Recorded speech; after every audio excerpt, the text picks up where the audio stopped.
සාදු සාදු සාදු නමස්කාර වේවා බුදුරුවනට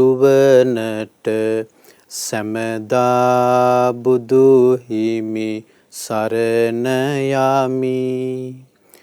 නමස්කාර වේවා ධම්රුවනට සැමදා සදහම් සරණ යමි. නමස්කාර වේවා සංඝරුවනට සැමදා මහා සංඝ සරණ යමි. නමස්කාර වේවා තුනුරුවනට සැමදා තිසරණ සරණ යමි. සාදු සාදු සාදු. අපගේ ගුරු දේවෝත්තම වූ කල්යාණ මිත්‍ර වූ පින්වත් ලොකු ස්වාමීන් වහන්සේට අප හැමදෙනාගේ ගෞරවාදර නමස්කාරය වේවා. සාදු සාදු සාදු.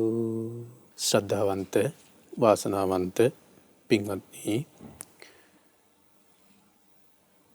අදත් අපි මේ සූදානම් වෙන්නේ විදර්ශනා ධර්ම දේශනා මාලාවේ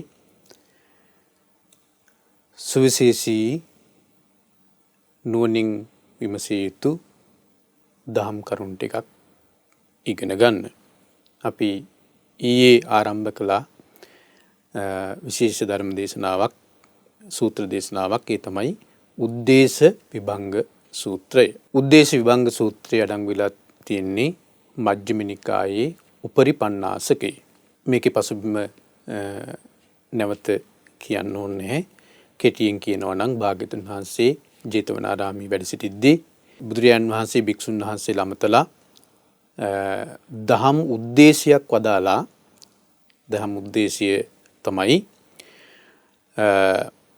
යතා යතහ භික්ඛවේ භික්ඛු උපරික්ඛේය යතා යතහ සුපපරික්ඛතු බහිද්ධා චස්ස විඥානං අවික්ඛිත්තං වසටං අජ්ජත්තං අසන්ටිතං අනුපාදායන්න පරිතස්සෙය්‍ය බහිද්ධා භික්ඛවේ විඥානි අවික්ඛිත්ති අවිසටේ සති අජ්ජත්තං අසන්ටිතේ අනුපාදාය අපරිතස්සතෝ ආයතින් ජාති ජරා මරණ දුක්ඛ සමුදය සම්භවෝ න හෝති තී කියලා භාග්‍යවතුන් වහන්සේ උද්දේශයක් වදාලා. ඒ භික්ෂුන් වහන්සේලාට ඒක තීරුම් නැතිකොට ඒ භික්ෂුන් වහන්සේලා මහා කච්චායන මහ රහතන් වහන්සේ මුණ ගැහෙන්න ගිහිල්ලා මහා කච්චායන මහ රහතන් වහන්සේගෙන් මේක විමසුවා. ඒතර මහා කච්චායන මහ රහතන් වහන්සේ මේක විස්තර වශයෙන් බෙදා දක්වනවා. අපි කිව්වා මහා කච්චායන මහ රහතන් වහන්සේ මේක ප්‍රධාන අධීර තුනකට විස්තර කරනවා කියලා. ඒ තමයි බහිද්ධා චස්ස විඥානං අවික්ඛිත්තං අවිසටං කියන එකයි, අජ්ජත්තං අසන්ටිතං කියන එකයි, අනුපාදාය න පරිතස්සී කියන එකයි. ඒ තුන් ආකාරයකට මහා කච්චායන මහ රහතන් වහන්සේ අධීර තුනකින් ඒ විදිහට විස්තර කරනවා. ඒකේ පළවෙනි අධීරය තමයි අපි කතා කර හිටියේ.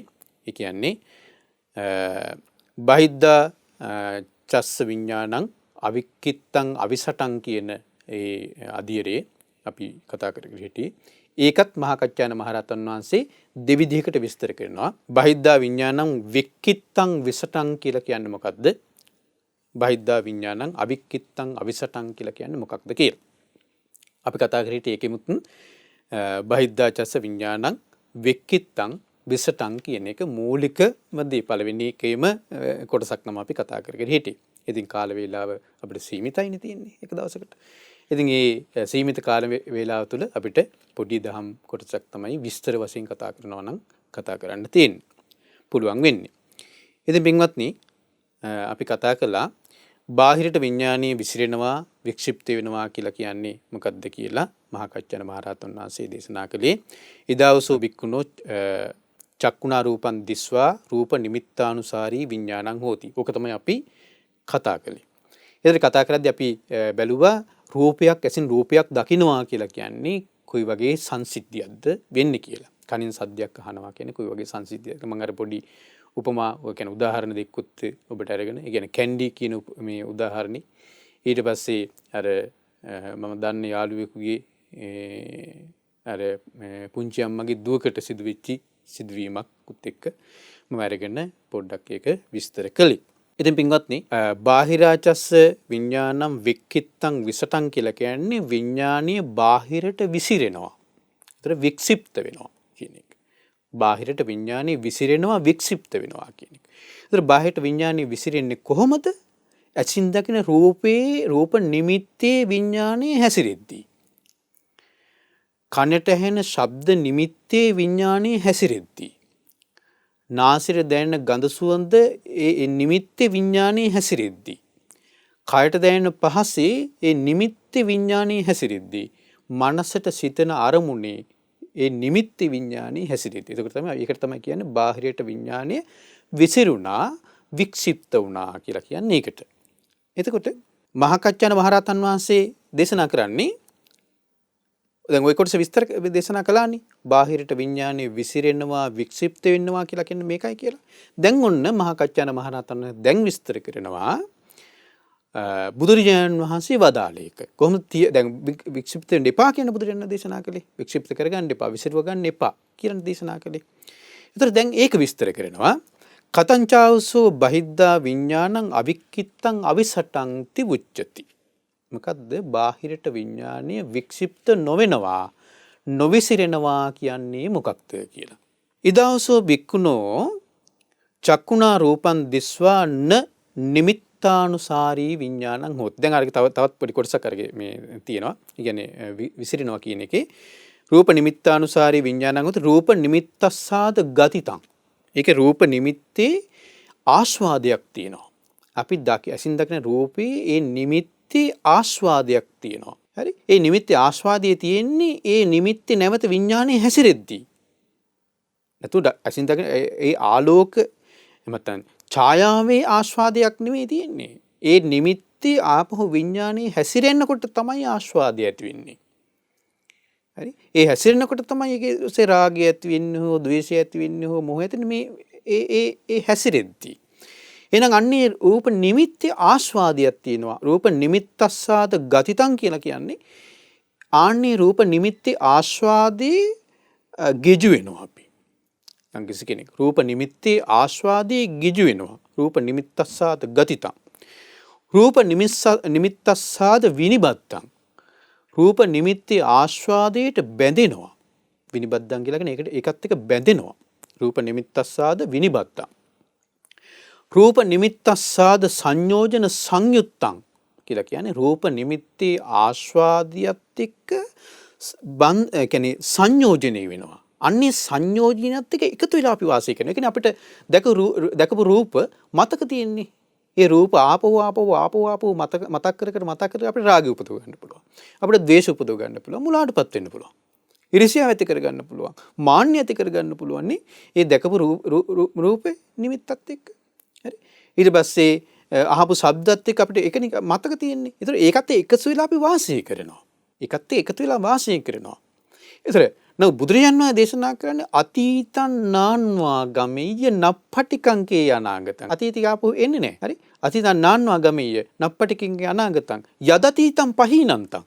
අතීතේ ප්‍රහාණය වෙලා ගියා. හරි? අතීතේ ප්‍රහාණය වෙලා ගියා. නප්පටිකංකේ අනාගතං. අනාගතේ ආපහු එන්නේ නැහැ. හරි?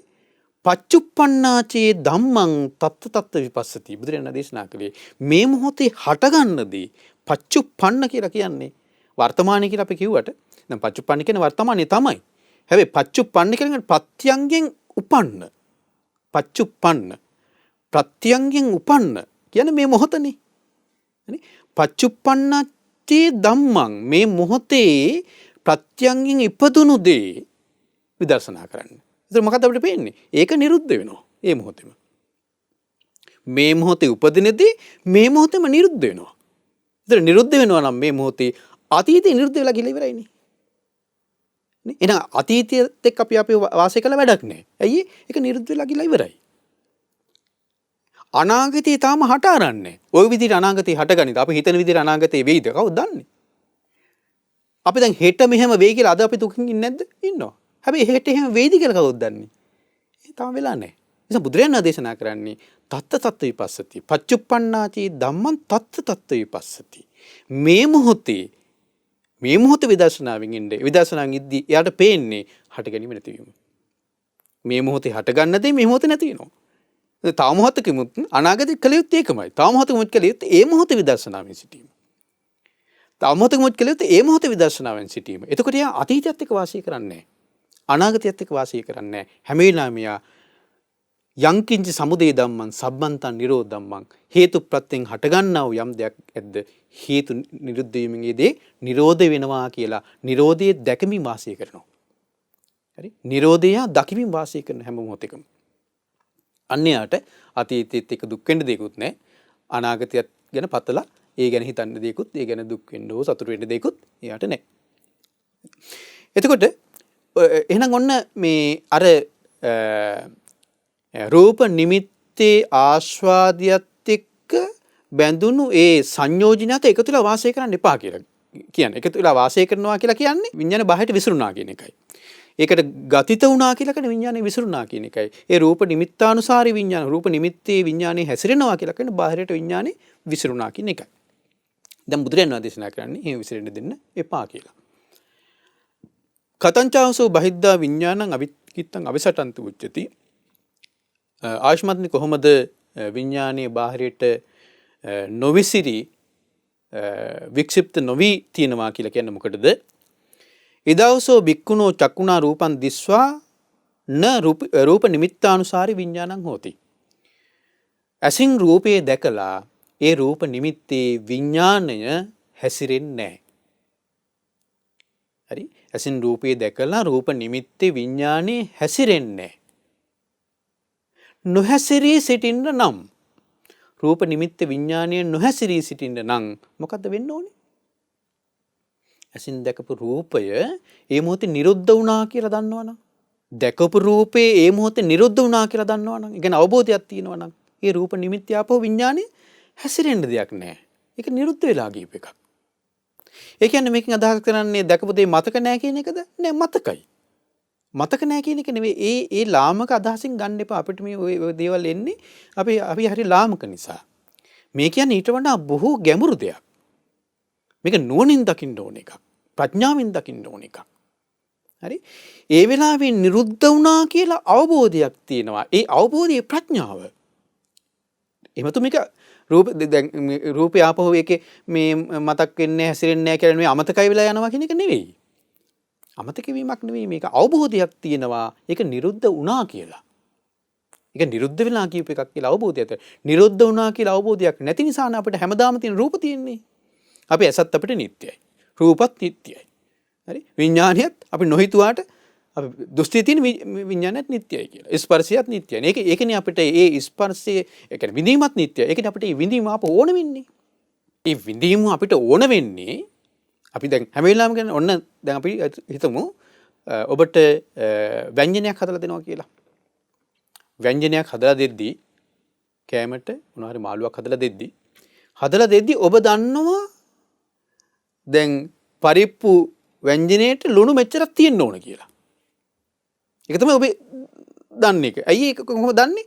ඉස්සර කාපි වල හොඳට මේ ලුණු මිරිස් ඇතුව රසට කාපු පරිප්පු හොද්දක රස ඔබට මතකයි. හරි? ඔබ හිතනවා මේකෙත් එක තියෙන්න ඕනේ කියලා. ඒතර කොහටද මේ ඔබ ඈඳුවේ අතීතයට. හරි? එතකොට ඒ විඳීම නැති වෙනකොට ඔබ සංසන්දනය කර බලන්නේ අතීතයේ කාපු පරිපෝද්දක තිබුණු සුපිරි ඒ සුමිහිරි රසත් එක්ක. ඒ රසත් එක්ක සංසන්දනය කළ ඔබට බලද්දී ඔබට හිතෙනවා ඉතින් අරක නෑනේ දැන්. මේකේ අර රස නෑනේ කියලා. එතකොට මොකද වෙන්නේ? ඔබට තරහ ඇති කර ගන්නත් පුළුවන්. දුක ඇති කර ගන්නත් පුළුවන්. සමහර විට ගෙවල් වල රණ්ඩ සරවලුත් ඇති වෙන්නේ. පරිප්පු හොද්දට ලුණු ටිකක්ම දීම නිසා. ඒතර මේ වගේ දේවල් පවා ඕලාරික දේවල් පවා යන්නේ මෙන්න මේ අනිත්‍ය වෙලා ගිය වේදනාව අනිත්‍ය වුණා කියලා දන්නේ නැති නිසා නේද? ඒ කියන්නේ අවබෝධයක් නැති නිසා නේද? මේ මොහොතේ හටගන්නදී ඒ මොහොතේ අපි වින්දානම් අතීතයත් ඒ ගැට නොගසා නේ අතීතයත් ඒ ගැට නොගසා අපි හිටියානම් අපිට ඒ දකින දේ ඔස්සේ අහන දේ ඔස්සේ විඳින දේ මේ කිසිම දෙයකින් අපිට දුකක් හට ගන්න බෑ. හරි? දුකක් හට ගන්න බෑ. හට ගන්නෑ. මහාකච්චායන මහරහතන් දේශනා කරනවා රූප නිමිත්තානුසාරී විඤ්ඤාණ න හෝති. හරි? රූප නිමිති විඥානයේ හැසිරෙන්න එපා කියලා කියන්නේ. හසුරවන්න එපා කියලා. රූප නිමිති විඥානයේ හසුරවන්න එපා කියලා. පින්වත්නි ඕකම තියෙනවා අනාථපිණ්ඩික වාස සූත්‍රයේ. මේ පොත් වහන්සේමයි තියෙන්නේ අනාථපිණ්ඩික වාස සූත්‍රය. අනාථපිණ්ඩික ගෘහපතියා මරණාසන්න මොහොතේ සාරිපුත්ත මහරහතන් වහන්සේ වඩිනවනි අනාථපිණ්ඩික ගෘහපතියා මුණ ගැහෙන්න. ඒතර අනාථපිණ්ඩික ගෘහපතියා මුණ ගැහෙන්න සාරිපුත්ත මහරහතන් වහන්සේ වැඩියට පස්සේ පෙරලා සාරිපුත්ත මහරහතන් වහන්සේ අනාථපිණ්ඩික ගෘහපතියට අවවාද කරනවා. කොහොමද මේ හිත හසුරවන්න ඕනේ කියලා මේ අවසාන මොහොතේ. එතන දේශනා කරන හරි වැදගත් දෙයක්. තස්මාතිය තේ ගහපති ඒවන් සික්කිතබ්බං. ගෘහපතිය ඒක නිසා ඔබ මේ විදිහට හික්මෙන්න කියනවා. කොහොමද? න චක්කුං උපාදිස්සාමි. ඇසට බැඳින්නේ නැහැ කියලා ඔබ හික්මෙන්න කියනවා. නච මේ චක්කු නිසිතං විඥානං භවිෂ්‍යති. හරි? ඇස ඇසුරු කරගෙන විඥානය පවත්වන්නේ නැහැ කියලා හික්මෙන්න කියනවා. ඇස ඇසුරු කරගෙන විඥානය පවත්වන්නේ නැහැ කියලා හික්මෙන්න කියනවා. හරි? ඒ වගේම තමයි න සෝතං උපාදීස්සාමි කනට බැඳෙන්නේ නැහැ කියලා හික්මෙන්න කියනවා. කන ඇසුරු කරගෙන විඥානය පවත්වන්නේ නැහැ කියලා හික්මෙන්න කියනවා. ඒ විතරක් නෙමෙයි. ඔන්න බලන්නකෝ. මේ අවවාද කරනවා රූපයට බැඳින්න එපා කියනවා. රූපේ ඇසුරු කරගෙන විඥානය පවත්වන්නේ නැහැ කියලා හික්මෙන්න කියනවා. ශබ්දයට බැඳින්නේ නැහැ කියලා හික්මෙන්න කියනවා. ශබ්දයේ ඇසුරු කරගෙන විඥානය පවත්වන්නේ නැහැ කියලා හික්මෙන්න කියනවා. ඒ විතරක් නෙවෙයි. ඔන්න බලන්නකෝ. තස්මාතියතේ ගහපති ඒවන් සික්කිතබ්බං න චක්කු විඥානං උපාදිස්සාමි. ඇසේ විඥාණයට බැඳින්නේ නැහැ කියලා හික්මෙන්න කියනවා. නච මේ චක්කු විඥාන නිසිතං විඥානං භවිෂ්‍යති. ඇසේ විඥාණය ඇසුරු කරගෙන විඥාණය පවත්වන්නේ නැහැ කියලා හික්මෙන්න කියනවා. ඒතර බලන්නකෝ. ඇසේ විඥාණය ඇසුරු කරගෙන ඒතර ඇසේ හටගන්න චක්කු විඥාණයෙත් නැවත විඥාණය හැසිරෙනවා. හරි? ඇසේ හටගන්න චක්කු විඥාණයෙත් නැවත විඥාණය හැසිරෙනවා. මේ සාරිපුත්ත මහරහතන් වහන්සේ මේ උපදෙස් දෙන්නේ ඇසේ හටගන්න විඥානේ නැවත විඥානේ හසුරවන්නේ නැහැ කියලා හික්මෙන්න කියනවා. තස්මාතියතේ ගහපති ඒවන් සික්කිතබ්බං න චක්කු සම්පස්සං උපාදිස්සාමි. ඇසේ ස්පර්ශයට බැඳින්නේ නැහැ කියලා හික්මෙන්න කියනවා. නච මේ චක්කු සම්පස්ස නිසිතං විඥානං භවිෂ්‍යති. චක්කු සම්පස්සයට ඇසේ ස්පර්ශයේ ඇසුරු කරගෙන විඥානය පවත්වන්නේ නැහැ කියලා හික්මෙන්න කියනවා. බලන්නකෝ. ඇසේ ස්පර්ශයේ ඇසුරු කරගෙන ආපහු විඥානය පවතිනවා. හසුරවනවා අපි. ඒ විතරක් නෙවෙයි. තස්මහතියතේ ගහපති ඒවන් සික්කිතබ්බං. ගෘහපතිය මෙහෙම හික්මෙන්න කියනවා. න චක්කු සම්පස්සජං වේදනං උපාදිස්සාමි. ඇසේ ස්පර්ශයෙන් හටගන්නා විඳීමට බැඳින්නේ නැහැ කියලා හික්මෙන්න කියනවා. නච මේ චක්කු සම්පස්ස ජ වේදනා නිසිතං විඥානං භවිෂ්‍යති.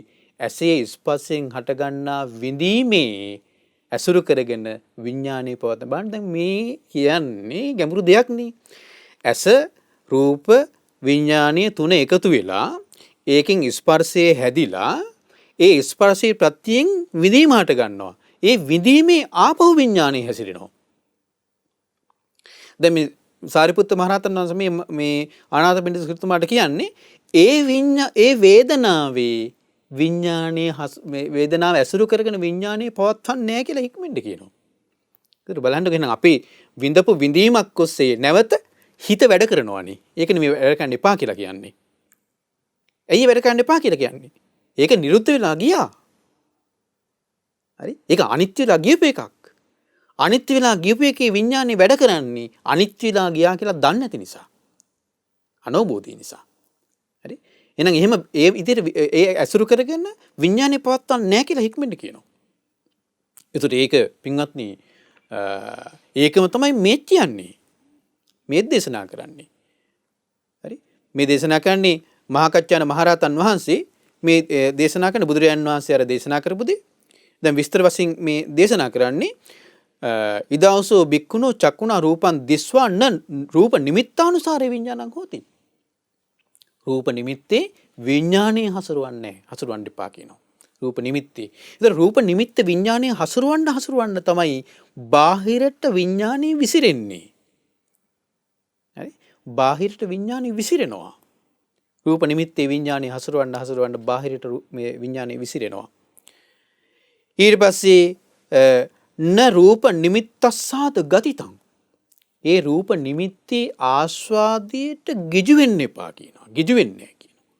රූප නිමිත්තේ ආස්වාදයට ගිජු වෙන්නේ නැහැ කියනවා. න රූප නිමිත්තස්සාද විනිබද්දං. රූප නිමිත්තේ ආස්වාදයට එක්ක බැඳෙන්නේ නැහැ කියනවා. න රූප නිමිත්තස්සාද සංයෝජන සංයුත්තං. රූප නිමිත්තේ ආස්වාදයේ සංයෝජනයත් එක්ක එකතු වෙලා වාසය කරන්නේ කියනවා. අන්න එකට කියනවා බහිද්ධා විඥානං අවික්කිත්තං අවිසටන්ති උච්චති. උකට තමයි කියන්නේ බාහිරට විඥානය වික්ෂිප්ත වෙන්නේ නැහැ, විසිරෙන්නේ නැහැ කියලා කියන්නේ ඔන්න ඔකටයි. ඒතර අපි සාමාන්‍ය පුජ්‍යලගේ මේ බාහිරට විඥානය විසිරලා වික්ෂිප්ත වෙලා ඉන්නේ. ඒකනේ අපිට ඇසින් දැක්පු රූප ඔස්සේනේ අපි හැම වෙලාවෙම අපිට මතක් අපිට ඔන්න ඔබ භාවනා කරන්න වාඩි වෙනවා කියන්නකෝ. භාවනා කරන්න වාඩි වුණාට පස්සේ අපිට මතක් වෙන්නේ මොකද්ද කියන්නේ? භාවනා අරමුණේ සිත පිහිටන්නේ නැහෙනේ ගොඩක් දුරට. ඒතර භාවනා අරමුණේ සිත නොපිහිටා තියෙන හැම මොහොතකම ඔබේ සිත යම් දෙයක පිහිටනවනේ. ඒ පිහිටන්නේ මොකේද? ඇසින් දැකපු රූපයකනේ. කනින් අහපු ශබ්දයකනේ. නාසයෙන් දැනුණු ගඳ සුවඳක් නෙව මතක් කර ඉන්නේ. දිවට දැනුණු රසයක් නෙව මතක් කර ඉන්නේ. කයට දැනුණු පහසක් නෙව මතක් කර ඉන්නේ. හිතට ඔය ඉතිසලා හිතිච්ච දෙයක් නැවත තලු මරමර ඉන්නේ මේ හිතින්. නේ? එහෙනම් මොකද්ද වෙලා තියෙන්නේ? බාහිරට විසිරිලා. බාහිරට විසිරිලා. ඉතින් ඒක නිසා පින්වත්නි අපි මේ ඇස කියනකොට රූපය කියනකොට ඇසේ විඥානය කියනකොට මේ දේවල් කියද්දී අපි සාමාන්‍යයෙන් අපි හිතන ඒ මට්ටමින්ට වඩා ගැඹුරට බහැලා බලන්න වෙනවා අපිට මේ දේ. ඒතර ඔබ හොඳට බලන්න. දැන් මේ ඇස කියනකොට කන නාසය දිවකය මනස කියනකොට අපිට මේ දැන් අපි සාමාන්‍ය හිතන මට්ටමට වඩා ටිකක් ගැඹුරට කියලා අපිට බලන්න වෙනවා. මේ සිද්ධිය දිහා. හරි? මේ දහම් කරුණු දිහා. ඒකට ඔබ ගන්න සංයුත්ත නිකායේ 4 වෙනි පොත් වහන්සේ කියන සලායතන සංයුත්තේ තියෙනවා සූත්‍ර දේශනා කිහිපයක්. ඒකේ තියෙනවා පළවෙනි සූත්‍රය පරිඤ්ඤයේ සූත්‍රය කියලා. පරිඤ්ඤයේ සූත්‍රය. මේ සූත්‍රය බුදුරජාන් වහන්සේ දේශනා කරනවා චක්කුම් භික්කවේ පරිඤ්ඤයං. මහණෙනි ඇස පිරිසිඳ දැක්කිය යුතුයි. පරිඤ්ඤය කියලා කියන්නේ පිරිසිඳ දකින්නවා කියන එකයි. ඇස පරිඤ්ඤය වූ දෙයක් විදිහට භාග්‍යවතුන් වහන්සේ දේශනා කරනවා. ඉතින් රූපා පරිඤ්ඤය. ඇසින් දකින රූපය පිරිසිඳ දැක්කිය යුතුයි. ඒ කියන්නේ අවබෝධ කළ යුතුයි කියන එකයි. ඊට පස්සේ චක්කු විඥානම් පරිඤ්ඤයං. ඇසේ විඥාණය පිරිසිඳ දැක්කිය යුතුයි, අවබෝධ කළ යුතුයි. චක්කු සම්පස්සෝ පරිඤ්ඤයෝ. ඇසේ ස්පර්ශයත් පිරිසිඳ දැක්කිය යුතුයි, අවබෝධ කළ යුතුයි කියලා. එතකොට ඊළඟ දේශනාවේ තියෙනවා චක්කුම් භික්කවේ පහතබ්බං. හරි? මේ සූත්‍රයේ දේශනා කරලා ඇස අවබෝධ කළ යුතුයි කියලා ඊළඟ සූත්‍රයේ බුදුරජාණන් වහන්සේ දේශනා කරනවා මහන්නේ ඇස ප්‍රහාණය කළ යුතුයි කියලා. ඒතර පරිඤ්ඤය වූ ඇසේ යම් තත්ත්වයක් තියෙනවා, ප්‍රහාණය කළ යුතු තත්ත්වයකුත් තියෙනවා. හරි? ඇස පරිඤ්ඤය වූ තත්ත්වයක් තියෙනවා, ඇස ප්‍රහාණය කළ යුතු තත්ත්වයක් තියෙනවා. ඒ වගේම තමයි රූපා භික්ඛවේ පහතබ්බා. මහණේ රූප ප්‍රහාණය කළ යුතුයි. හරි? චක්කු විඥානම් භික්ඛවේ පහතබ්බා. මහණේ ඇසේ විඥාණය ප්‍රහාණය කළ යුතුයි. ඊට පස්සේ චක්කු සම්පස්සෝ භික්ඛවේ පහතබ්බා. මහණේ ඇසේ ස්පර්ශය ප්‍රහාණය කළ යුතුයි. ඒක බලන්නකෝ.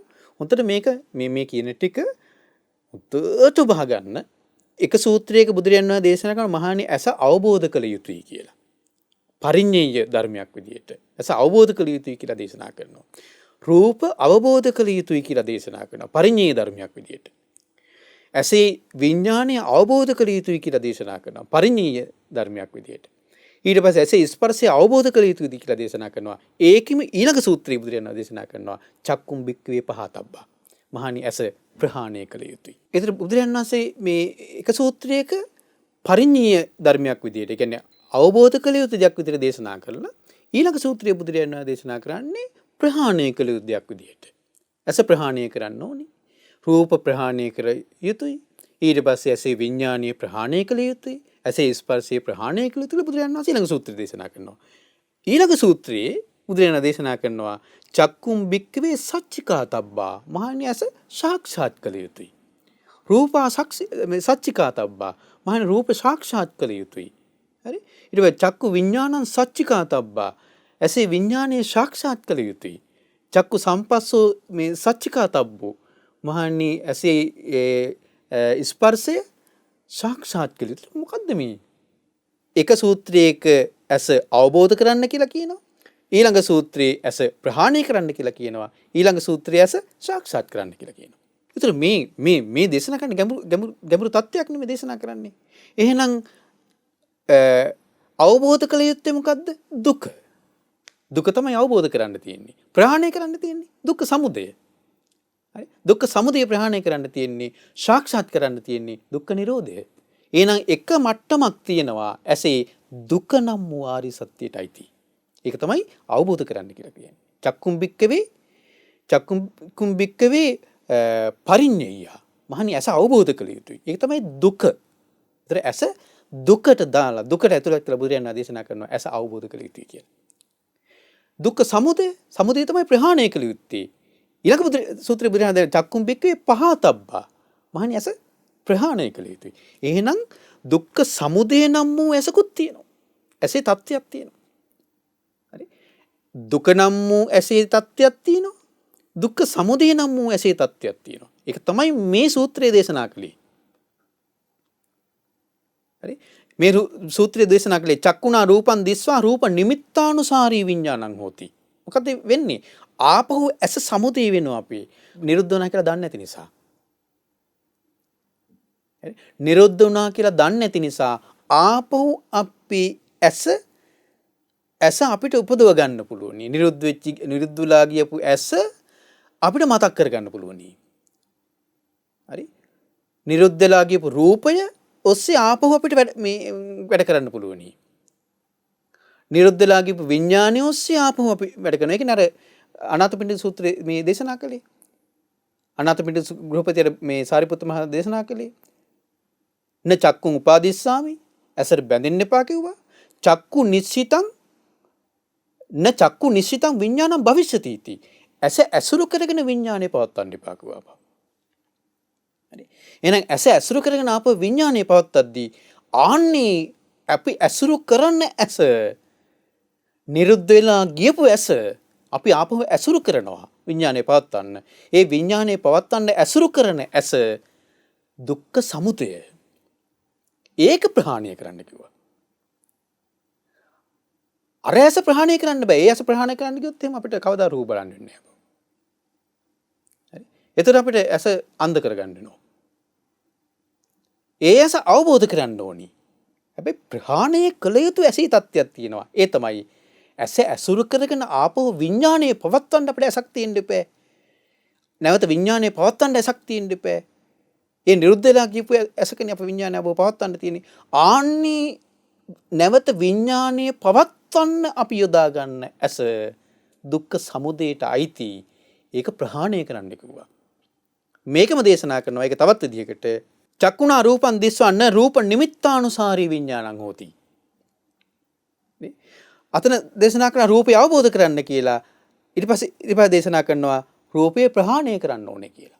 රූපය ප්‍රහාණය කරන්න ඕනේ කොයි රූපයද? නිරුද්ධ වෙලා ගියපු රූපය නැවත අපි විඥානේ පවත්වනවානේ. ඒකේ විඥානේ ඒක ඇසුරු කරගෙන විඥානේ පවත්වනවානේ. ආන්නේ ඒකට යොදා ගන්නා වූ ප්‍රහාණය වෙලා ගියපු රූපය ඒක නිරුද්ධ වෙලා ගියපු රූපය ඒක ප්‍රහාණය කරන්න කිව්වා. ඒක දුක්ඛ සමුදයට අයිති. හරි? එහෙනම් දුක්ඛ සමුදය ප්‍රහාණය කළ යුතුයි. ඒතර ආපහු දේශනා කරනවානේ චක්කුම් භික්ඛවේ සච්චිකාතබ්බා කියලා. මහණනි ඇස සාක්ෂාත් කරන්න කියලා. එතකොට මේකෙදි හඳුනනවා. දැන් අර ඇස පරිඤ්ඤය දැන් චක්කුම් භික්ඛවේ පරිඤ්ඤයන් කියනකොට ඇස අවබෝධ කරගන්න තියෙනවනේ. එතන ඇසේ අවබෝධ කරගන්න තියෙන්නේ මොකද්ද? ඇස අනිත්‍යයි කියලා. ඇස අනිත්‍යයි කියලා අවබෝධ කරගන්න නම් ඇසේ හට ගැනීම දකින්න ඕනි. ඇසේ නිරුද්ධ වීම දකින්න ඕනි. ඒතර තමයි ඇස අනිත්‍යයි කියලා තේරෙන්නේ. හටගන්න ඇස ඒ මොහොතේ නිරුද්ධ වෙලා කියලා දැක්කොත් තමයි ඇස අනිත්‍යයි කියලා තේරෙන්නේ. තේරෙනවනේ? ඊට පස්සේ හටගන්න රූපය ඒ මොහොතේ නිරුද්ධ වෙලා යනවා. දැන් ඒකෙන් අදහස් කරන්නේ එළියේ එළියේ වස්තු නැහැ කියන එකද නෑ. එළියේ කොච්චර වස්තු තිබ්බත් ඒ මොහොතේ මට ඒක රූපයක් වෙන්නේ මේ මොහොතේනේ. මගේ ඇසට යොමු වෙන මොහොතේනේ ඒක මට රූපයක් බවට පත් වෙන්නේ. අනිත් වෙලාවට මොන දේවල් තිබුණත් බාහිර මට ඒක අදාළ නෑනේ. ඒක මට රූපයක් බවට පත් වෙන්නේ නෑනේ. එහෙනම් බාහිර ආයතනයක් බවට පත් වෙන්නේ රූපය කියන්නේ බාහිර ආයතනයක්. ඒතර බාහිර ආයතනයක් බවට පත් වෙන්නේ ඒ රූපය මේ ඇසට යොමු වෙන මොහොතේ. පේන මොහොතේ. ඒ මොහොතම ඊට අදාළ විඥානය පිහිටනවා. මනසිකාරයපත්තියෙන් මනසිකාරය වෙනස් වෙනකොට ඒ විඥානේ ඒ මොහොතම වෙනස් වෙනවා. ඒ වෙනස් වෙනකොට ඒ ඇති වුණු ඒ රූපය ඒ මොහොතේ නිරුද්ධ වෙලා ඉවරයි. ඒ හටගත්තු ඇස නම් වූ අභ්‍යන්තර ආයතනියත් අජ්ජත්තික ආයතනියත් ඒ මොහොතේ නිරුද්ධ වෙලා ඉවරයි. අන්න ඒ ඇසේ හට ගැනීම නැතිවීම රූපේ හට ගැනීම නැතිවීම විඥානයේ හට ගැනීම නැතිවීම යම් කෙනෙක් දකිනවා නම් අන්න ඒක තමයි එයාට තමයි ඇස අනිත්‍යයි කියලා තේරෙන්නේ. එයාට තමයි මේ රූප අනිත්‍යයි කියලා තේරෙන්නේ. ඇසේ විඥානය අනිත්‍යයි කියලා තේරෙන්නේ. ඇසේ ස්පර්ශය අනිත්‍යයි කියලා තේරෙන්නේ එයාට. අන්නේ අනිත්‍ය අපි එතන තියෙනවනේ හට ගැනීමකුයි නිරුද්ධ වීමකුයි. එතන තියෙනවා නිරෝධයක්. අන්නේ නිරෝධය සාක්ෂාත් කරන්න ඕනි. හරි? ඒ නිරෝධය සාක්ෂාත් කරන්න ඕනි. යම් කිසි කෙනෙක් ඒ නිරෝධය දකිද්දී ඒ හට ගැනීම නැතිවීම දකිද්දී එයාට තේරෙන්න පටන් ගන්නවා මේක අනිත්‍යයි කියලා. අනිත්‍යයි කියලා තේරෙනකොට අන්න නැවත එයා ඒ තුල විඥානේ පවත්වන්න යන්නේ නැහැ. ඒක නිරුද්ධ වෙලා කියපු දෙයක් විදිහට එයා දකිනවා. එහෙනම් දැන් මෙතන මේ තිබුණේ ප්‍රහාණය කරන්න කියලා. ඒතකොට ප්‍රහාණය වෙන්නේ මේ අපි කියන මේ තියෙන ඇස නෙවෙයි. කියන්නේ මේ ඇස නෙවෙයි කියලා කිව්වට වෙන ඇසක් කියලා හිතන්න පුළුවන්. නෑ මේ ඇසේ தත්ත්වය නෙවෙයි. හරි? අපි අර නිරුද්ධ වෙලා ගියා උනාට දිගින් දිගට පවතිනවාය කියලා අපි හිතාන ඉන්න ඇසේ தත්ත්වයක් තියෙනවනේ. අන්නේ தත්ත්වය තමයි ප්‍රහාණය කරන්න කියලා කියන්නේ. චක්කුම් බික්කවේ පහතබ්බා. ඒක තමයි ප්‍රහාණය කරන්න කියලා කියන්නේ. හරි? එතකොට අර අනිත්‍ය දකිනකොට අන්නේ ඇසේ தත්ත්වේ ප්‍රහාණය වෙලා යනවා. එතකොට ඒ මොහොතේ හටගන්න ඌ ඇස ඒ මොහොතේ ප්‍රහාණය වෙනවා. ඒකත් සාත්සත් කරනවා. ඒක නිතර ඒක අපි දකිමින් වාසය කරද්දී අර නිරුද්ධ වෙලා ගියපු ඇසේ නැවත විඥානය පවත්වන්න පුළුවන් ස්වභාවයත් නිරුද්ධ වෙලා යනවා. ඒකත් නිරෝධය. ඒ නිරෝධයත් අපි සාක්ෂාත් කරනවා. ඒක තමයි මේ කියන්නේ චක්කුම් බික්කවේ සච්චිකාතබ්බා. රූපා සච්චිකාතබ්බා. චක්කු විඥානං සච්චිකාතබ්බා. චක්කු සම්පස්සෝ සච්චිකාතබ්බෝ. ඇසේ ස්පර්ශ සාක්ෂාත් කරන්න ඕනේ කියනවා. ඒතර මේ කතා කරන්නේ ගැඹුරු තත්ත්වයක්. හරි. ඒතර මේ විදියට මේ ටික දකින්න තමයි එයාගේ ඇසින් දකින රූපය ඇසුරු කරගෙන නැවත විඥාණය පවත්වන්නේ නැත්තේ. ඇසින් දකින රූපය ඇසුරු කරගෙන විඥාණය පවත්වන්නේ නැත්තේ. මොකද විඥාණය පවතින්න අරමුණක් නැහැ. නිමිත්තක් නැහැ. ඇයි? නිමිත්තක් නැත්තේ ඒක ප්‍රහාණය වෙලා ගිහිල්ලා ඉවරයි කියලා යට අවබෝධයක් තියෙනවා. ඒක ප්‍රහාණය වෙලා ගියා කියලා අවබෝධයක් තියෙනවා. ඔකමනේ කියන්නේ අපි දැන් අර සාමාන්‍ය මට්ටමේදී අපි ඉන්ද්‍රිය සංවරය ගැන දේශනා කරනවානේ. සාමාන්‍ය මට්ටමේ. නමුත් ඒක ඉන්ද්‍රිය සංවරය කියන එක ලෝකෝත්තර මට්ටමට යනකොට ඒක බොහෝ ගැඹුරට යනවා. හරි? සාමාන්‍ය මට්ටමේදී අපි ඉන්ද්‍රිය සංවරය කොහොමද දේශනා කරන්නේ? චක්කුණා රූපං දිස්වා න නිමිත්තක් ගාහි හෝති. ඇසින් රූපේ දැකලා නිමිති ගන්නෙ නැහැ. න නිමිත්තක් ගාහි හෝති.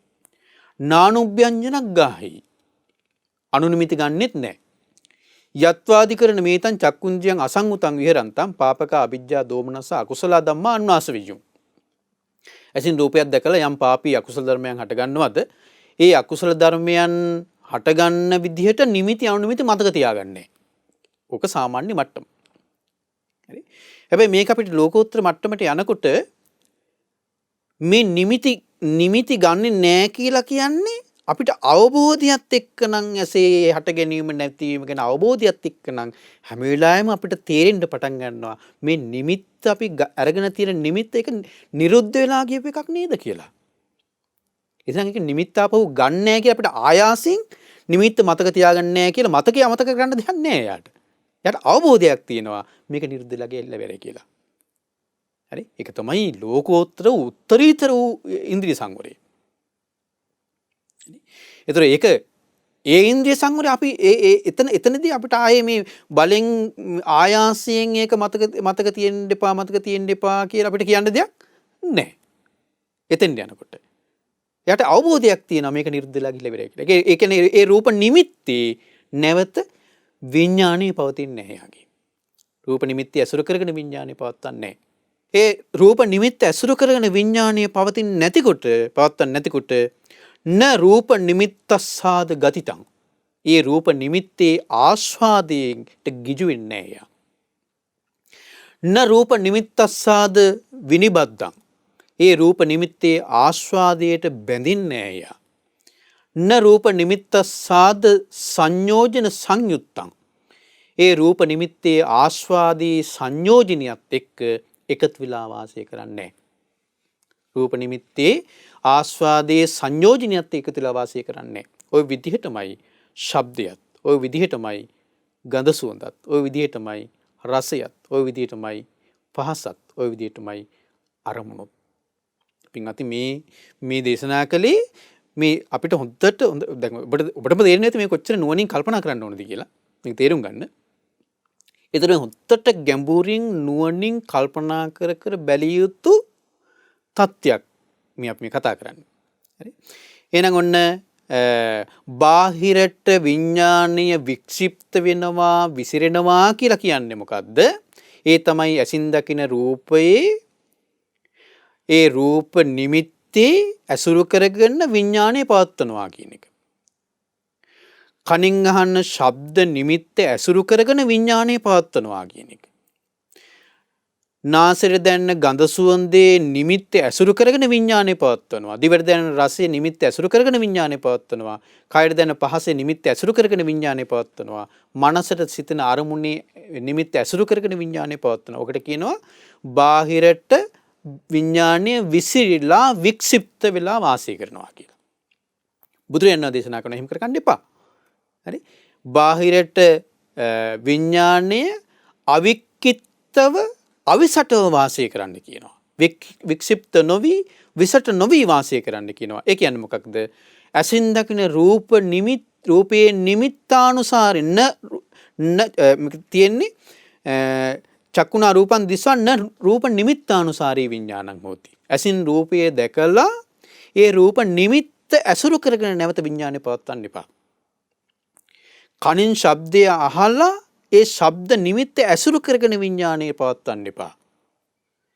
නාසයෙන් ගඳ සුවඳ දැනගෙන ඒ ගඳ සුවඳ මේ නිමිත්ත ඇසුරු කරගෙන නැවත විඥානය පවත්වන්න එපා. දිවෙන් රසය දැනගෙන විඳලා ඒ නිමිත්ත ඇසුරු කරගෙන විඥානය පවත්වන්න එපා. කයින් පහස ලබලා ඒ නිමිත්ත ඇසුරු කරගෙන විඥානය පවත්වන්න එපා. මනසින් අරමුණු හිතලා සිතින් අරමුණු හිතලා ඒ නිමිත්ත ඇසුරු කරගෙන විඥානය පවත්වන්න එපා. අන්නේ නොපවත්වනවා නම් අන්න ඒකට තමයි කියන්නේ මොකද්ද? බහිද්ධා විඥානං අවික්කිත්තං අවිසටං කියලා කියන්නේ ඕකටයි.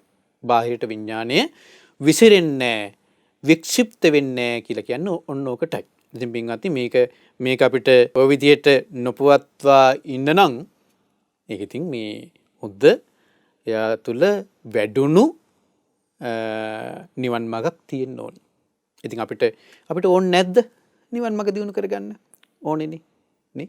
ඒතර අපිට නිවන් මාර්ග දියුණු කරගන්න මේ භාග්‍යතුන් වහන්සේ වදාළ මේ උතුම් ධර්මය මේ ඒ රහතන් වහන්සේලා විග්‍රහ කරපු භාග්‍යතුන් වහන්සේගේ උද්දේශය විභංග කොට දේශනා කරපු මේ උතුම් දේශනා අපිට දැනගන්න ඕනි, ඉගෙන ගන්න ඕනි. ඉතින් ඒක නිසා තමයි මේ දේශනාව අපි කතා කළේ. ඒතර මේ දේශනාවේ තව මේ උද්දේශ විභංග සූත්‍රයේ පළවෙනි මම කියන්නේ මේක අධීර තුනක් තියෙනවා කියලා. පළවෙනි අධීරේ විතරයි අපි මේ දේශනා දෙකකින් දැන් කතා කළේ. හරි. දේශනා දෙකකින්ම කතා කළේ පළවෙනි අධීරේ විතරයි. තව මේකේ අධීර දෙකක් ඉස්සරහට තියෙනවා.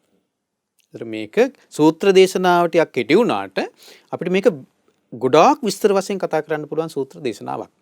ඒක නිසා ඔබට හොඳට ඔබ තේරුම් ගන්න උත්සාහ කරන්න මේ සූත්‍රේ දැන් මේකේ බාහිරට විඥානීය විසිරෙනවා වික්ෂිප්ත වෙනවා කියන්නේ මොකක්ද? ඊට පස්සේ බාහිරට විඥානීය විසිරෙන්නේ නැහැ වික්ෂිප්ත නොවි පවතිනවා කියන්නේ මොකක්ද කියන එක හොඳට තේරුම් ගන්න. නැවත නැවත මේ දේශනා අහන්න, නැවත නැවත මේ දේශනා කියවනකොට ඔබට මේ දහම් කරුණු එකින් එක තේරුම් ගන්න පුළුවනි. පින්වත්නි මේවා ඔබ හොඳට මේ මතක තියාගන්න. තේරුණානේ? මතක තියාගන්න. ලියාගන්නතර කමක් නැහැ. හැබැයි ලියා ගන්නවට වඩා හොඳ අවධානයෙන් අහගෙන ඉඳලා නැවත නැවත අහලා ඒක මතක තියාගන්න එක. තේරුණානේ? සමහර ඒවා අපිට ලියාගත්තට පස්සේ අපි ඔක ආයේ බලන්නෙත් නැහැ. බැලුවත් ඒ බලන මොහොතට විතරයි ආයේ මතකේ නැහැ. පුළුවන් තරම් උත්සාහ කළ යුත්තේ මතකයේ තියාගන්න. මේ මතක තියාගත්තට පස්සේ තමයි අපි දැන් නැත්නම් අපිට පොත තමයි ලියාගත්තු පොත තමයි අපිට හැමතැනටම අරන් යන්න වෙන්නේ. ඕක හැමතැනම අරන් යන්න පුළුවන් ඉතින් කවුද දන්නේ? නේ හොස්පිටල් එකක ඉන්නවා. හොස්පිටල් එකේ ඉන්නකොට දැන් ඔන්න හොස්පිටල් එකේ දැන් ඔබ මේ අමාරු වෙලා හොස්පිටල් ඇඩ්මිට් කරනවා. ඔබත් දන්නේ නැහැ ඔබට ගෙදරදී ඔබට හොඳටම අමාරු වෙලා ඔබත් දන්නේ මේ සිහි නැති වෙලා මේ හොස්පිටල් එකට අරන් ගිහලා ඔබ දාලා ඉන්නවා. හරි. ඒතර ඔබට සමහරට කතා කරගන්නත් බෑ. ඔබට සමහර විට සමහරට හරියට පේන්නෙත් නෑ මොකුත්. හරි. හොස්පිටල් එකේ ඔබ දාලා ඉද්දි ඔබට පොත නම් පිළිසරණ. ඔබ ලියාගත්තු පොත නම් පිළිසරණ. ඒ පොත ගෙනත් දෙයි දන්නේ දරුවෝ. නේ? ඊට පස්සේ ඒ පොත ගෙනත් දුන්නත් ඔබට විතර කියව ගන්න පුළුවන් වේද කවුද දන්නේ? නේ? ඒ පොත දරුවන්ට හොයා ගන්න පුළුවන් වේද කවුද දන්නේ? ඒතර ඔබට සමහරට තරහකුත් එන්න පුළුවනි. මම මේ කොහොමද දහම් කරුණු ටික මේ පොතේ ලියාගෙන ඉන්නේ මුන් මට මේ ගෙනත් දෙන්නේ නැහැ නේ කියලා ඔබට සමහරට හොස්පිටල් එකේ ඇඳේ ඉඳගෙන අර පොත ගැන සිහි කරගෙන ඉන්න පුළුවන්. ඒ පොත ගැන සිහි කරන දැන් ඔබට ඒ පොත ඕනි. හැබැයි පොත ඕනේ කියලා කියන්නවත් විදිහක් නැහැ. ඔබට කතා කරගන්නත් බෑ කියලා කියන්න. සමහරට ඔබට පොත ඕනි. හරි ඔබ කියනවා දරුවේ ගෙනත් දෙන්නේ නැහැ. එහෙම වෙන්නත් පුළුවන් නේ. දරුවන්ට ඔබට තියෙන උමනාව දරුවන්ට නැහැනේ. ඔබ කියනවා මම මේ දහම් කරුණු ලියාගත්තු පොතක් තියෙනවා මට මේ ඇඳේ ඉද්දි මට ඒක ගෙනත් දීපල්ලා මට බල ඉන්න කියලා. නමුත් දරුවෝ ඒක ගෙනත් දුන්නේ නැත්නම් දරුවෝ ගෙනත් තරහ උපදිනවා. හරි. සමහරට ඇත්තටම ඔබට පොත තිබුණාට ඔබට ඒ වෙලාවේ කියව ගන්න බැරි වෙන්න පුළුවනි. ඔබ ඇස් දෙක පේන්නේ නැති වෙන්න පුළුවනි. එතකොට කොච්චර පොත ලියා හිටියත් පොත ලියා ගන්න එපා කියන එක නෙවෙයි ලියාගන්න. ලියාගත්තු දේ ලියාගන්න ඔබට මතක තියාගන්න නැවත නැවත කියවලා මතක තියාගන්න උපකාරයක් පිණිස. ඒ නිසා වඩා වැදගත් වෙන්න පින්වත්නි. ඒ කියන්නේ බුදුරජාණන් දේශනා කළේ සුතා දතා. ධර්මය අහන්න දතා ධාරණය කරගන්න. සුතා දතා වචසා පරිචිතා වචනයෙන් දැන් මේ කියලා දුන්නු ටික ඔබ නැවත නැවත හිතන්න ඕනේ. හිතනකොට ඔබේ වචනයෙන් ඒක පුරුදු කරනවා ඔබ. හරි. ඔබ වචනයෙන් ඒක පුරුදු කරනවා. මේ කියපු ටික නැවත නැවත හිතනකොට ඊට පස්සේ ඔබ ඒක ආපහු නුවණින් කල්පනා කරනවා. ඇත්ත තමයි මේක මෙහෙම නේද? ඔව් ඇත්ත තමයි මේක මෙහෙම නේද කියලා ඔබ ඒ ගලප ඔබට තේරෙන විදිහට ඔබ හොඳට නුවණින් කල්පනා කරනවා. ඒකට කියනවා මේ මනසානුපෙක්කිතා. හොඳට නුවණින් කල්පනා කරනවා. මනසානුපෙක්කිතා. දිට්ඨිය සුප්පටි. එතකොට තමයි ඔබේ දෘෂ්ටිය පිරිසිදු වෙන්නේ. එතකොට තමයි දෘෂ්ටිය පිරිසිදු වෙන්නේ. ආන්න එක නිසා ඔබ හොඳට මේ දහම් කරුණු තව අපි මේ සූත්‍ර දේශනා ගන්නවක ඉස්සරහට කතා කරන්නේ. මීටත් වඩා ගැඹුරු සූත්‍ර දේශනා කතා කරේ. ඒ කතා කරද්දී ඔබ මේ දහම් කරුණු ඔබට මම දන්නවා ඔබට එකපාරට මේක අහලා වෙලා මේ මතක තියාගන්නත් බෑ. ඊට පස්සේ තේරුම් ගන්නත් බැරි වෙයි කියලා මම දන්නවා. ඒක නිසා ලියාගත්තර කමන්නේ. ඒ ලියා ගන්නදී හැබැයි නිතර කියව ආපහු මතකේ තියාගන්න පුළුවන් තරම් උත්සාහ කරන්න. ඒක නිසා මේ පින්වත් සිළු දෙනාට මේ උතුම් ධර්මයේ උදේට ශ්‍රවණය කරලා මේ උතුම් ධර්මයේ දරාගෙන මතක තියාගන්න පින්වත්නි මේ ධර්මයේ කියලා කියන්නේ භාග්‍යතුන් වහන්සේගේ අවබෝධය නෙමෙයි. අපිට කොච්චර සතුටක් උපදින්න ඕනද? භාග්‍යතුන් වහන්සේගේ අවබෝධය අනිත් මට මේ විදිහට මතක තියෙනවා නේද? මේ විදිහට මතක තියෙනවා නේද කියලා ඔබ මේ මතකයේ ආවර්ජනය කරද්දී ඔබට කොච්චර සතුටක් උපදීද? ඒක නිසා මේ ධර්මයේ හොඳට මතක තියාගන්න. මේ ධර්මයේ නුවණින් මසලා ඔබ අප හැමදෙනාට මේ ගෞතම බුදුසසුනේම උතුම් චතුරාර්ය සත්‍ය ධර්මය අවබෝධ කරගන්න වාසනාව උදා වෙත්වා. සාදු සාදු සාදු. පින්වත්නි අද මේ උතුම් දේශනාවේ දායකත්වයේ දරන්නේ හුණුමුල්ල මෙත්සිසිල මහමෙවුනා භාවනා අසපුට සම්බන්ධ පින්වත් ප්‍රසංජලී මල්සානී මහත්මිය විසින් ප්‍රධාන අරමුණ බවට පත් වෙලා තියෙන්නේ පෙබරවාරි මාස 23 වෙනි දිනට උපන්දිනයේ යෙදී ඇති ධනුෂ්ක මනෝජ් සේනානායක ස්වාමි පුරුෂයාට මාර්තු මාස 17 වෙනි දිනට උපන්දිනයේ යෙදී ඇති කරුණාතිලක පියාණන්ට පත්මා හේරත් ශ්‍රියානී ගුණසේකර සහ පියතිලක සේනානායක යන දෙපාර්ශ්වයේම දෙමාපියන්ට නිදුක් නිරෝගී සුවපත් භාවය සහ දීර්ඝායුෂ පැතීම අරමුණු කරගෙන ඒ වගේම නෙතුලි විමුක්සා සහ ඔනෙලි දම්සභා යන දියණිවරුන්ටත් නිදුක් නිරෝගී සුවපත් භාවයේ පැතීම පිණිසත් නිරතුරුවම කල්යාණ මිත්‍ර ඇසුරු ලැබීම පිණිස සහ ධර්මයේ හැසිරීමට අවස්ථාව ලැබීමටද මේ පින උපකාර වේවා කියන උතුම් පරම පීතෘ අපේක්ෂාව ඇතුව තමයි මේ පින්වතුන් මේ දේශනාවට අනුග්‍රහ දක්වලා තියෙන්නේ. ඉතින් මේ පින්වතුන් මේ දේශනාවේ දායකත්වයේ දරලා ධර්ම දානමය පින රැස් කරගත්ත මම මේ උතුම් ධර්මය ඔබට කියා දීලා ධර්ම දේශනාමය පින රැස් කරගත්තා. ඔබ සියලු දෙනා මේ උතුම් ධර්මය අහලා ධර්ම ශ්‍රවණමය පින රැස් කරගත්තා. ඉතින් අපි සියලු දෙනා එකතු වෙලා මේ රැස් කරගත්තු පින් කැමති සියලු දෙවියෝ අනුමෝදන් වෙත්වා. දෙවියන්ගේ දිව්‍ය ආශීර්වාද වඩ වඩා වර්ධනය කරගනිත්වා. දෙවියන්ට දවහවහ චතුරාර්ය සත්‍ය ධර්මය අවබෝධ කරගන්න මේ පින උපකාර වෙත්වා. ඒ වගේම අපගේ ගුරු දේවෝත්තම පින්වත් ලොකු ස්වාමීන් වහන්සේට මේ පින් අනුමෝදන් වේවා. නිදුක් නිරෝගී සුවපත් භාවයේ සැලසේවා. මේ ගෞතම බුදුසසුනේ මුතුම් චතුරාර්ය සත්‍ය ධර්මය අවබෝධ කරගන්න වාසනාව උදා වේවා. දායකත්ව දරූ සීලෝම පින්වතුන්ගේ නමින් නන්නයිරුන් උදව්පකාර කළ සීල පින්වතුන්ගේ නමින් අනන්ත සසර පුරාවට මිය පරලෝකීය සීලෝම ඥාතීත මිත්‍රාදීන්ට මේ පින් අනුමෝදන් වෙත්වා. ඒ වගේම පුංචි මැණිකේ ආච්චි අම්මාට ලීලාවතී කිරියම්මාට නිදුක් නිරෝගී සුවපත් භාවය සහ දීර්ඝායුෂ ලැබේවා කියලා සඳහන් කරලා තිබෙනවා. ප්‍රසංජලි මල්සානී මහත්මියගේ සහ ධනුෂ්ක මහතාගේ සහෝදර සහෝදරියන් ඇතුළු පවුලේ සියලුම දෙනාට උතුම් චතුරාර්ය සත්‍ය ධර්මය අවබෝධයේ පිණිස මේ පින උපකාර වෙත්වා කියලා සඳහන් කරලා තිබෙනවා. දායකත්වයේ දරූ පින්වතුන්ට එම පවුල්වල සියලු පින්වතුන්ට නන්නයිරුන් උදව්පකාර කළ සියලු පින්වතුන්ට උතුම් වූ චතුරාර්ය සත්‍ය ධර්මය අවබෝධයේ පිණිස මේ පින උපකාර වෙත්වා කියලා සඳහන් කරලා තිබෙනවා. මහමෙවුනා වාසී සියලු පින්වත් ස්වාමීන් වහන්සේලා ඇතුළු සියලුම පින්වත් ස්වාමීන් වහන්සේලාටත් අනගාരികා මෑණියන් වහන්සේලාටත් පැවිදි අපේක්ෂක සියලු දූ පුතුන්ටත් ශ්‍රද්ධා කාර්ය මණ්ඩලයේ සියලුම දෙනාටත් මේ පින් අනුමෝදන් වේවා කියලා සඳහන් කරලා තිබෙනවා. ශ්‍රද්ධා මාසික ධර්ම දාන සමාජිකයන් සියලුම දෙනාට ඒ වගේම ඔබ අප හැමදෙනාගේ ගුරුවර දෙමාපිය ඥාතිහිත මිත්‍රාදීන් සියලුම දෙනාටත් මේ පින් අනුමෝදන් වෙත්වා. නිදුක් නිරෝගී සුවපත් භාවයේ සැලසෙත්වා. මේ ගෞතම බුදු සසුනේ මුතුම් චතුරාර්ය සත්‍ය ධර්මය අවබෝධ කරගන්න හැමදෙනාටම වාසනාව උදා වෙත්වා. සාදු සාදු සාදු. හැමදෙනාටම තෙරුවන් සරණයි. නමෝ බුද්ධාය. මෙවැනි වටිනා ධර්මදේශනා ශ්‍රවණය කිරීමට ශ්‍රද්ධා ඩේලි YouTube චැනලය සබස්ක්‍රයිබ් කරන්න.